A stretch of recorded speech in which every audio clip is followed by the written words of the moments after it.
সফল নয়ন সফল আমি পেয়েছি আজকে দর্শন তোমার কমল চরণ সেই চরণ হৃদয় নিয়ে যেন সর্বদা আমি ভাবতে পারি সুদামা তিনি ভগবানের কাছে ইচ্ছা যায় রাজা পরীক্ষিত সুখদেবের কাছে প্রার্থনা করলেন হে প্রভু তোমার মুখে হরিকথা শুনে 7 দিন ক্ষুধা তৃষ্ণা আমার হয়ে গেল লীন আমি এখন শুধু আমার সেই গোবিন্দকে আমি দর্শন করছি আর গোবিন্দকে দর্শন করতে করতে আমি এখন চলে যাচ্ছি রাজা পরীক্ষিত তিনি ভগবানকে 7 দিন এই ভাগবত শ্রবণ করে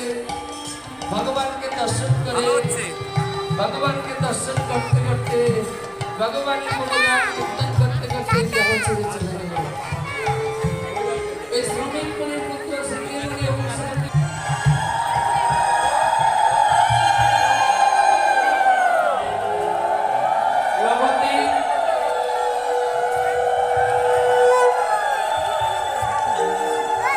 নবদ্বীপ প্রাচীন মায়াপুর বসাকপাড়া জয়রাধীন মঠ আমার গুরুদেবের আশ্রম সেই আশ্রমে আমরা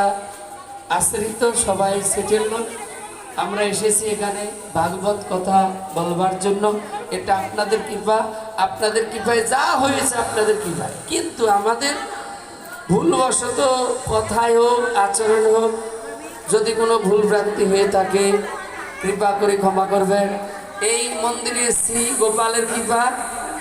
কমিটির কৃপায় এলাকাবাসীর কৃপায় আপনাদের কৃপায় এই ভাগবত কথা হয়েছে আমি চিরঋণী আপনাদের কাছে আমি আশা করি